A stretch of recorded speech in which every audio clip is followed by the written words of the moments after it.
the truth. And there was actually a time in 1979, I was still kind of establishing a career. There's a place here in Connecticut actually called the Eugene O'Neill Theater Center, which is in Waterford, Connecticut, and they do a thing called the National Playwrights Conference every year, and they've done it for 50 years, and this was in 79, 10 years after it had started. That used to be, it's still great, but back then it was hot, it was young, and that was the most gilt-edged credit you could have as a New York actor. If you came to work at the O'Neill, that meant you'd arrived. What they did was they do new plays and they do staged readings of them. You rehearse them for 4 days, then do a performance, skip a day, do another performance. I got a job with them because the director happened to know me. They lost an actor doing the lead in the first play of the season who had gone off to do a movie. So I went up there with all of these established actors. Nobody knew who I was. I was doing the lead. I had a lot of tension. That first performance was terrible, absolutely awful, because it was, I just was really nervous and scared. And so for the next 2 days, I had to wait 2 days to do the next performance. For the next 2 days, nobody wanted to sit next to me in the dining hall. Nobody wanted to look at me on the pathways. It was very hard. It was a rough 2 days. But I always had with me, even though I was not going back to church yet, I always had with me the old King James Version of the Bible that my godmother had given me when I was confirmed. And it was one of those old editions with the words of Jesus in red. So, and I would just, in all those intervening years, if I was feeling anxious about something, I'd look up some of those red words. So that, the day between the two, I looked up some of the red words. And the red words that I happened to open to were, for all, this is Jesus in the Gospel of John, for all who do evil hate the light and do not come to the light, so that their deeds may not be exposed. But those who do what is true come to the light, so that it may be clearly seen that their deeds have been done in God. Well, that just smacked me in the face as an actor. Because, you know, coming to the light, you can't get more transparent a metaphor for being on stage than that. So I just figured, the heck with it. I'm going to tell the truth. I'm going to get out on that stage and tell the truth, my truth, that I know. And that's what I did. And people started sitting next to me in the dining hall. And looking at, I mean, it was really... So that was sort of a big turning point in terms of my coming back to the church, because I could see clearly the connection between what I did professionally and the faith that was developing in me. Do you think that as you grew as an actor, as you had teachers, professors, experiences, that some of those experiences helped you grow your faith as well? Oh, sure. Sure. I had an acting teacher in New York, a guy named Michael Howard, who is still teaching at the age of 94. Who just encouraged you to be fearless about trusting yourself and using yourself and not being ashamed or embarrassed about who you are, which I later came to understand is basically the same thing as trusting in God. That's what it is. And actually, when I spoke at his 75th birthday party, and I brought along with me a quote from the theologian Karl Barth, who in a book of his called Evangelical Theology, talks about the qualities that a theologian should have, one of which is a sense of wonder. And he talks about astonishment in that chapter. And he says this, he says, even, and you can substitute the word actor for theologian here. Listen to the sentence. Even a poor theologian will be serviceable as long as he remains open to the possibility that astonishment will seize him like an armed man. That's what acting is. And that's the way that we are as priests. We walk into new situations all the time because God is always doing new things. We know that with everybody that's around us. As a priest actor, have you ever had the opportunity to play a priest? I have a couple of times. Actually, the first time, this was before I was a priest. I did a movie in 1997 called Cherry. Not a very successful movie, but I played a priest. And we shot it, the scenes I was in were shot at a church in Hoboken. And so we were on the street. And I was wearing a collar, you know, playing a priest. And I found that on breaks, when I was walking around on the sidewalk, I'd see people on the street catch sight of the collar, and you could see them start to think about what they'd done wrong. Their shoulders would slump, and they'd look guilty. That's how I feel on the red. All right, well, good. I'm good. Then I'm doing my job. And then I played a priest in an episode of a series called Alpha House that was on a couple of years ago. Oh, sure. And so what was that like? Well, it was actually interesting because there was I had gotten hired by the director of the episode, was an actor named Bob Balaban, who has been in a lot of movies and is doing more directing now. And there was a little scene, a little exchange in one of the scenes that I was in between myself as a priest and a young man. And there was the possibility, there was a slight overtone of a sexual attraction between the priest and the young man, like the priest is coming on to the young man. And I didn't think that was right. I mean, not that I disapprove of it, but I just think I thought that interpretation would be kind of knee-jerk and stupid and wrong. It wasn't truthful. It wasn't really what was happening. But the actor playing the young man thought it was, and he asked me, could we just try this for one take? And I have never said this to an actor before, an actor who's asked me to try something. But I said at that time, I said, I'm not going to do that because I just think it's stupid. I'm sorry. Did you use the word stupid? I did. Okay. We didn't have the time to really be diplomatic. Yeah, sure, I get it. But those were the two times that I played a priest. So you get to play a priest who is serving in Congress. That's right. I was played the chaplain of Congress, There which you there go. really is one. Sure, Yeah. sure. Fascinating. Well, do you find acting to be a kind of spiritual experience? I do, because what happens when you explore a character, especially a bad guy. I love playing bad guys. I'm much more interested in good guys. When you're exploring a character, you're really trying to see that character, as it turns out, in the way that God sees that character. Now, not every actor obviously is going to interpret it that way, but you try and understand what the motive is, what the human really wants, what that human wants, even if it's somebody that is, even if you're playing Hitler. You find the little human seed that's down in there that somehow grew up into what it is, whether it's a hero or a villain. So it's all about finding the real human that's there, which is the same thing that priests try to do when they're counseling, which is the same thing that God tries to do when God is drawing people closer to God.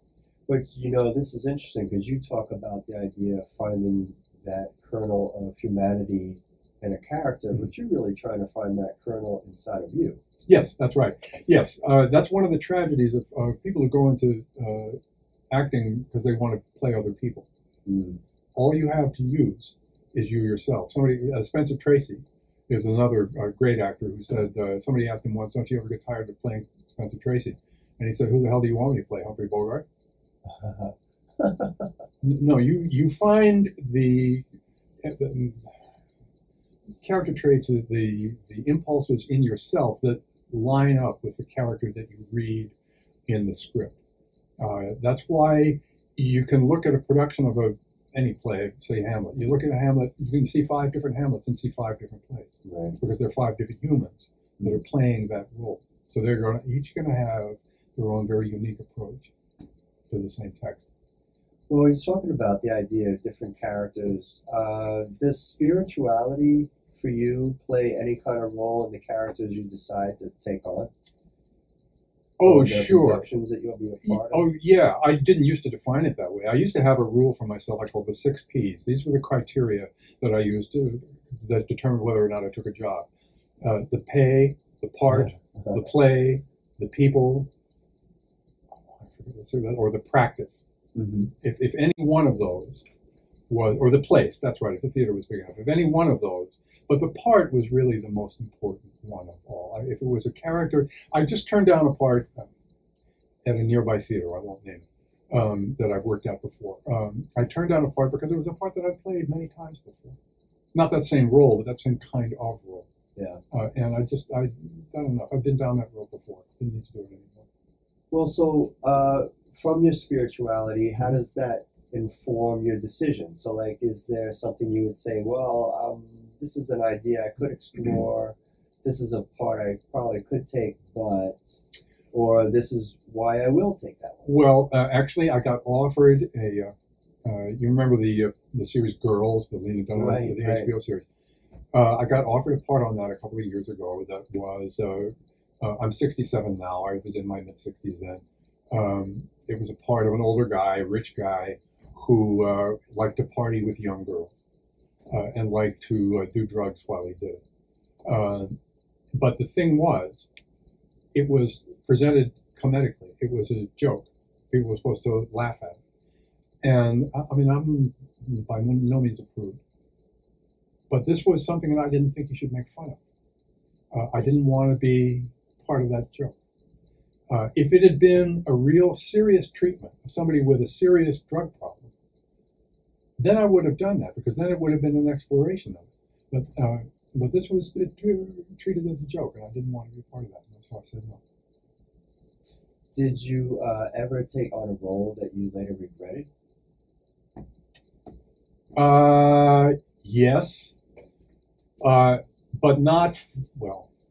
Well, what I mean is specifically for that kind of thing. No, you thought to yourself, no, well, no, not for that reason. No. Okay. No. It was one of the other P's.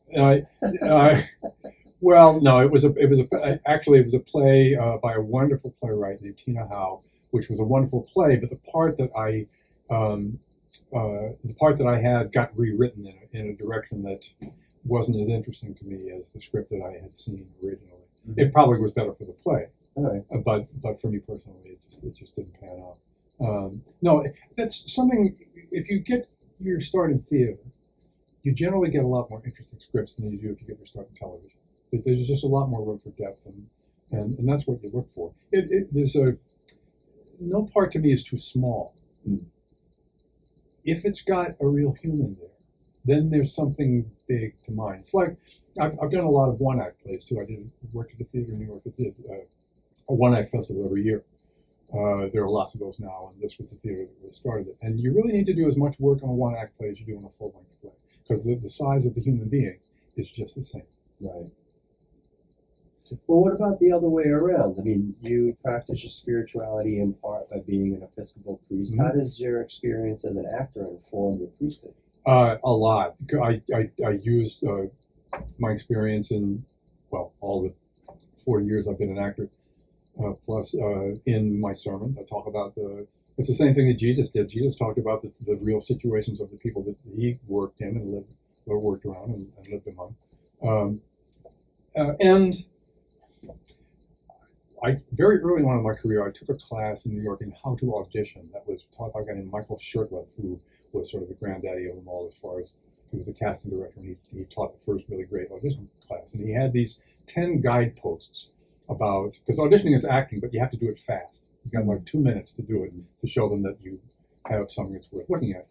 And one of the guideposts was, he said, "Where's the love in the scene?" There's always love somewhere in the scene you're doing. It's either being asked for, or refused, or ignored, or misdirected, or pushed away, or pleaded for. Somewhere love is operating in the scene.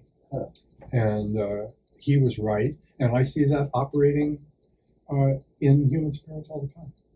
So as you are performing your responsibilities as a clergy person, as you are pondering the imponderables as a theologian in your own right, as a clergy person, mm-hmm. This idea about love, how does that play into your decisions and how you act as a priest?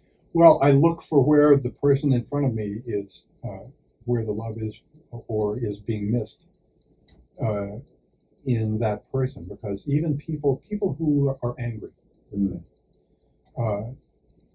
there's love that's being missed there. Usually angry people are asking for it very stridently, but they're looking for it in the wrong place and they're asking in the wrong way. So I try to see if I can help redirect that. I think that if I'm listening to correctly, that you're actually talking about listening. And I wonder about the role of listening both in acting and as a clergy person. Listening is maybe the most important thing you do as an actor and as a clergy person. My first acting teacher in New York said, it doesn't matter what you do, it's what the other fellow does. Mm. You react, you don't plan your own reactions. You listen to what the other guy is saying, and your native response will take place. As a clergy person, what you're trying to do, a lot of what you're trying to do, is get the person that you're talking to help name what it is that's going on with them. Because very often, anxiety or anger or fear comes from the unfamiliar. and the other, as we say. And we try to dispel that otherness, to get the person to be unafraid to say what it is, who they are, and where God is in their lives. It's interesting as I'm listening to you, you're talking really about people being unfamiliar with ourselves. Right. How do you find that as an actor you look into that? Well, that's part of basic acting training is recognizing yourself and then being comfortable with using yourself. I have an actress friend who says she likes being on stage because she says it's the only place you get any privacy. And I know exactly what she means, because what you have to use is you.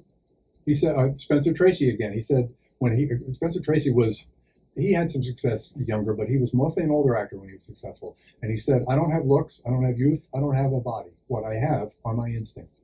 Huh. And that's the same thing in the faith. God wants who you are. God wants the you that God created to come out. Now you're talking about authenticity. Mm-hmm. I find people can be very hurt by their faith practice. Do you find that there's a little element of this idea in how people wind up getting hurt either by the church or whatever faith practice they might have? Absolutely. What have you seen? Well, I'll tell you one of the reasons that I went into the ministry was because I saw a lot of that hurt that I didn't see. I wanted to, what I saw in church, the value of church is not what created that. I saw a lot of mediocre and unhealthy church going on. And it shouldn't be that way. It doesn't have. It's not supposed to be that way. That's not the way Jesus wanted it. I've seen people be bored by God, which is, I mean, in the richness of creation, how in the world could you, when God, the world is made new every day. Yeah. Actually, there's a place in Canada called the Burgess Shale that is a deposit of fossils that, if you heard of it, you're nodding at me, where all of a sudden God decided to have a party about 200 million years ago. And there are all these fossils there that aren't found anywhere else, either before or since. There's no, it's just like all of a sudden, kaboom. Let's see what we can do here. I was reading about the meteor off the Yucatan Peninsula that they discovered. You know, they're looking into it, but they had a great paleontology, archaeological find.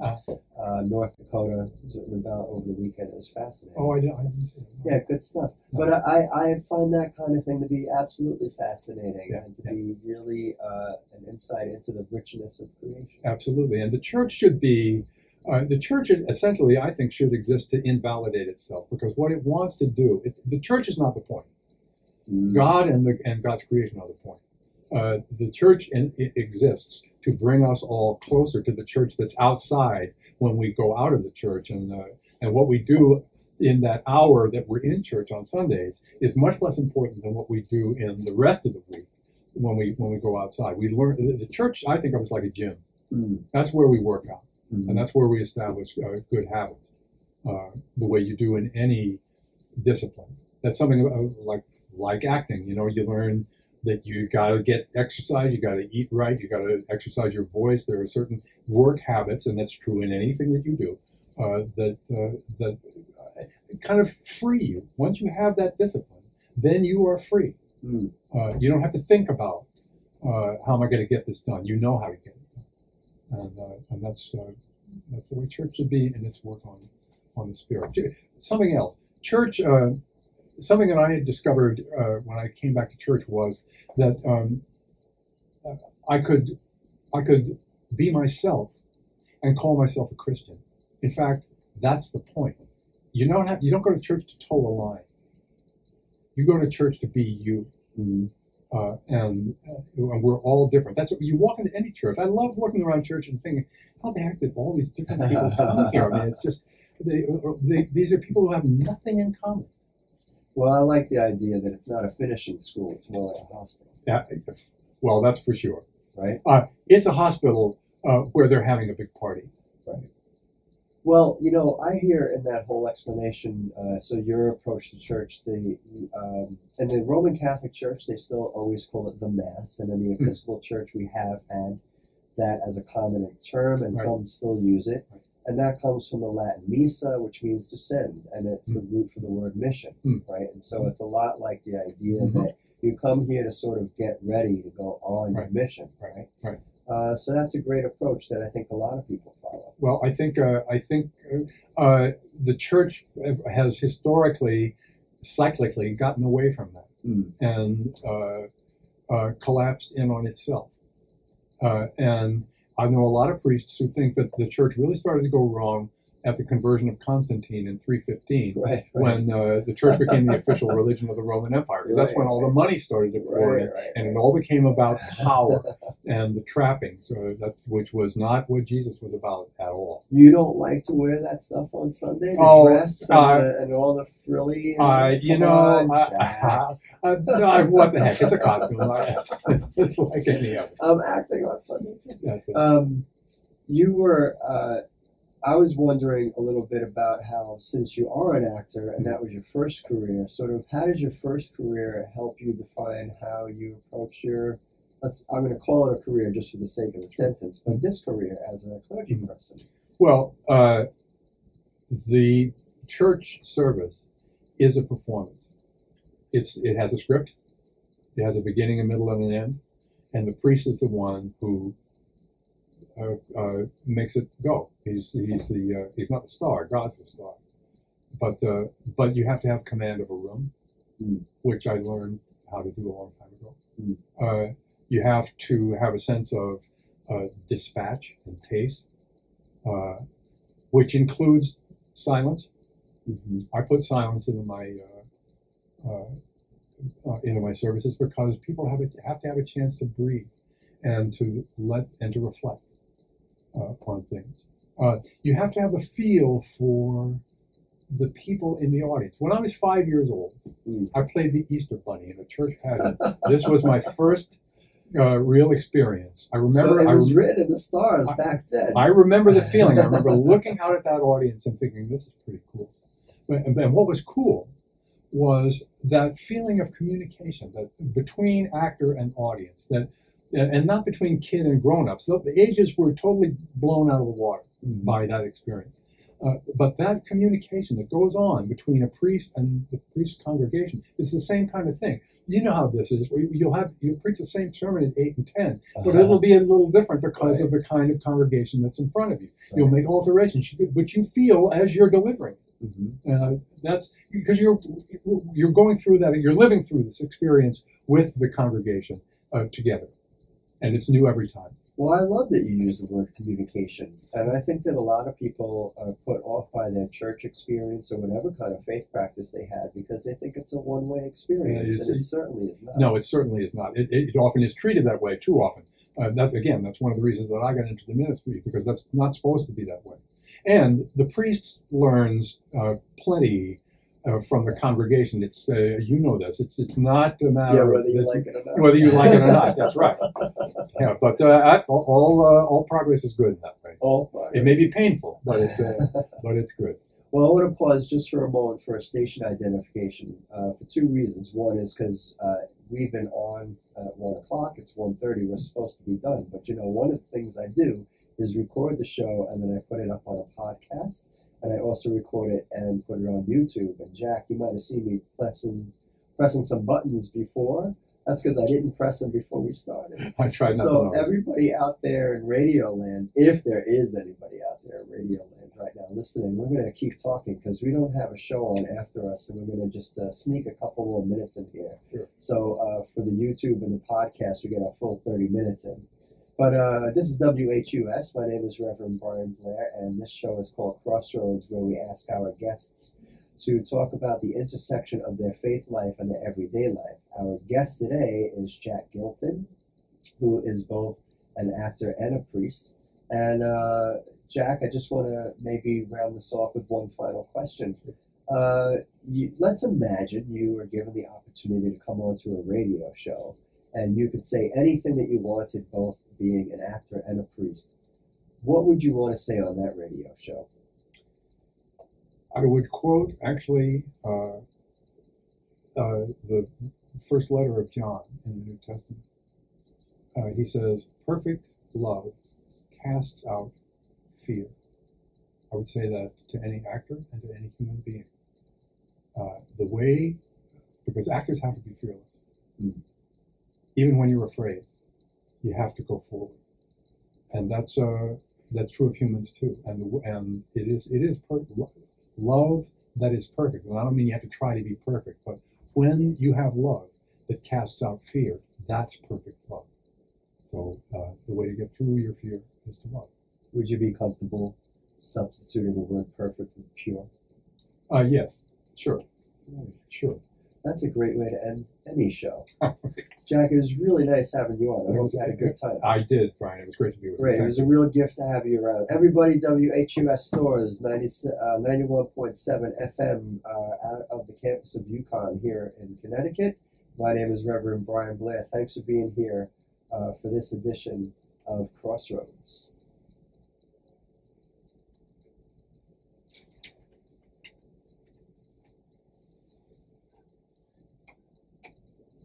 Down to the crossroads, trying to back around. But it seems an old day, everybody passing by.